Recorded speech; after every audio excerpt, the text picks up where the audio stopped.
Mr. Grinch, you really... Welcome, ladies and gentlemen. I'd like to present Face-to-Face Junior Youth Group and the Great Church Robbery.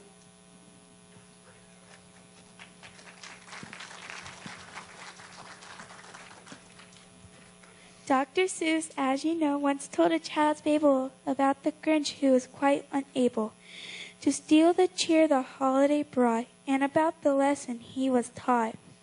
But if you lend me an ear or two, I'll tell you a similar story that's new. It's about a man who commits a crime but discovers the truth that's older than time.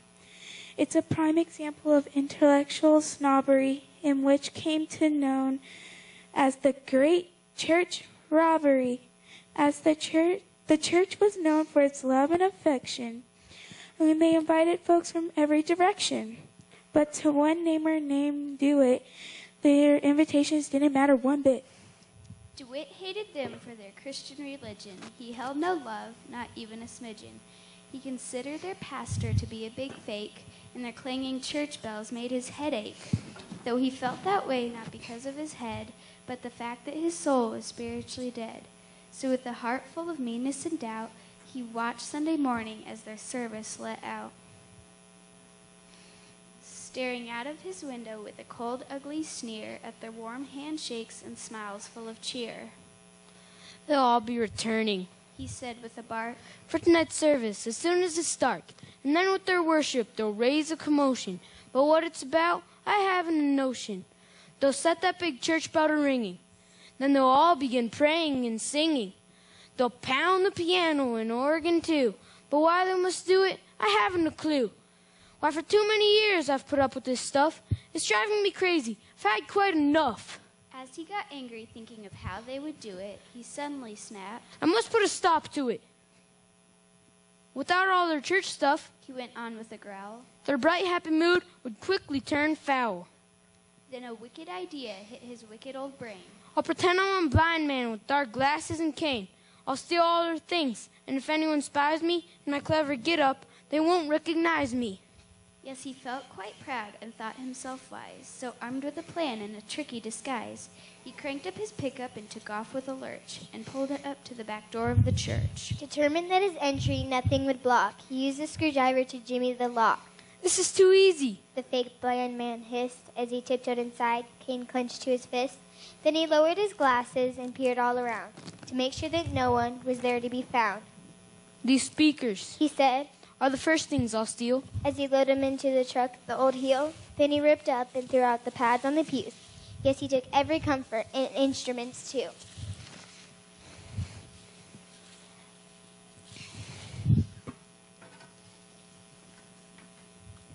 Then he carried the songbooks all he could heft, and even the Bible was not above theft. When he was taking all he could rob, he was turning to go, then he heard a small sob.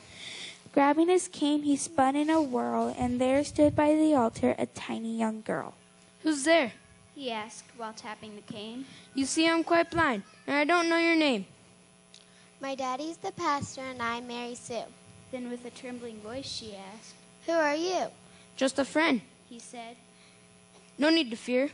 As he motioned the little girl to draw near, DeWitt faked a smile and kneeled down beside her, and when she smiled back, the room somehow seemed brighter. "You see," he lied, "God sent me indeed, for even a blind man can see you're in need. So I'm taking the old out and buying on new, and as soon as I'm finished, I'll send it to you." So he pulled the wool over her eyes with his sightless act and clever lies, and he condescendingly patted her head, but was taken aback at the next thing she said. "Oh, kind sir, I wonder if I might pray that the Lord will give you your sight."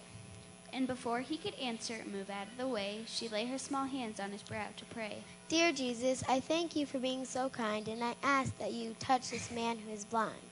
Bring the light to his eyes and help him to see. Give him this gift, Lord, and do it for me."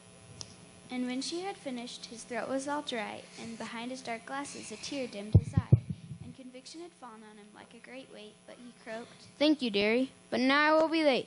So go on back home now and don't say a word or tell anyone what you have heard."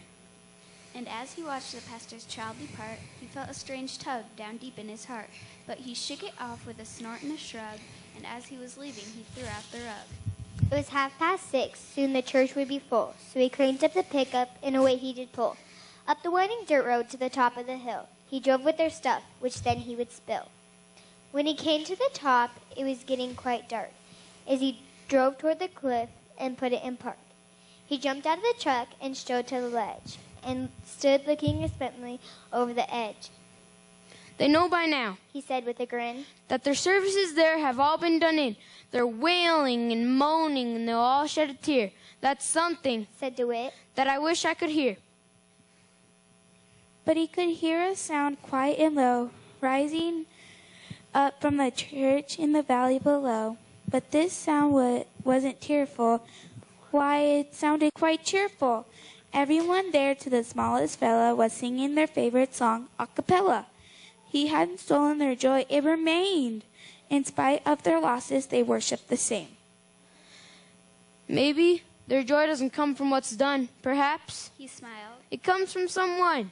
But suddenly his heart was clutched with cold fear as he noticed the pickup had slipped out of gear. It rolled toward the cliff edge, that rusty old clunker, as he leaped in its path and shoved hard on the bumper. But it didn't slow down, though his feet plowed the sod. And for the first time in his life, DeWitt prayed out to God.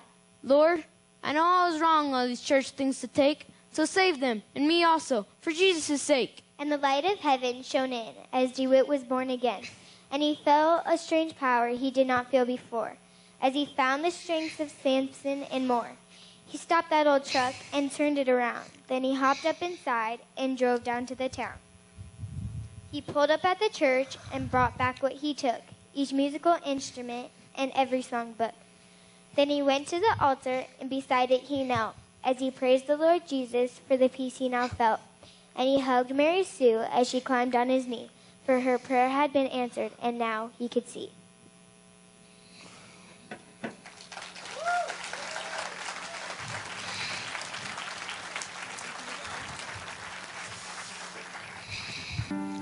And now, a Christmas moment. You know, this is the time of year where we gather to celebrate the birth of the one called Emmanuel, God with us. And what better place than a local university to ask/discuss what Christmas is all about. What's the meaning of Christmas? We celebrate the Well, don't say we. We don't know each other. Okay. No, I'm asking you. What's the meaning of Christmas? I would assume that it means... Don't assume. Okay. It's to celebrate the birth of Christ and to spend time with your family, and people get a lot of presents. Right. You should have stopped after the first one. Everything after that is just you being greedy. Well, here, come on, scoot on closer. Okay. That's a little close. Okay. Just give me. Sorry. I gotta breathe. What's the deal with it? The deal with it is, I don't know, it's a holiday. And I think it's a lot more than that. What's the meaning of Christmas? The meaning of Christmas. You know what? Unless you're ready to buy it, let me hold it, okay? What's the meaning of Christmas? I celebrate I gotta get through this question, buddy. You gotta wait for people to finish. It's a little cold out here to do this 100 times. I am about to freeze to death. You mind if I borrow that? You want to borrow this? Yeah. Why not? My hand's about to numb off. Come on. What's the meaning of Christmas? The meaning of Christmas to me is things. No, not just to you. This isn't always. It's Not to about everybody. me. Not about you. For 5 seconds, please. Being with your family and just spending time with your family, I guess. Family, twice. What about you? Christmas is all about the birth of Christ, family, music, wonderful things like that. You had me until you said music. I don't care for the Christmas carols. What is the meaning of Christmas? You. Go ahead. Well, you know, I think that Christmas is the time to get together with friends and family and enjoy each other's company and give thanks for all our blessings. All right, when the mic's over here, you're done. What's your favorite Christmas memory? I think when I was young, maybe about 5, I got a Barbie car, and that was my favorite. I had the same car. My family and I used to go out and cut our own. Oh, cut their own tree. Everybody does that. Professor, what's the meaning of Christmas? Well, it really depends on your perspective. I mean, it originated as a pagan holiday, and the church co-opted it as as a means of relating to the different cultures? Well, I got to cut you off right there. Ooh, glad I'm not in your class. Already I'm like, can't keep my eyes open. The meaning of Christmas is... And our time is up. Man, you got to... We're like... What's the meaning of Christmas? Jesus. I already said that. Okay, don't... If you get smart, I'm going to put that... I'm going to launch you that little... I'm going to... What is the best part of Christmas? I'm trying to make it as simple as possible. Getting presents. Wrong. Being with family. Wrong. Thank y'all. Merry Christmas. Have a good life. My family and I went down to the country to cut a Christmas tree from the farm. And it was a really interesting trip because there was just... We got... Hey, guys! Hey! Hey!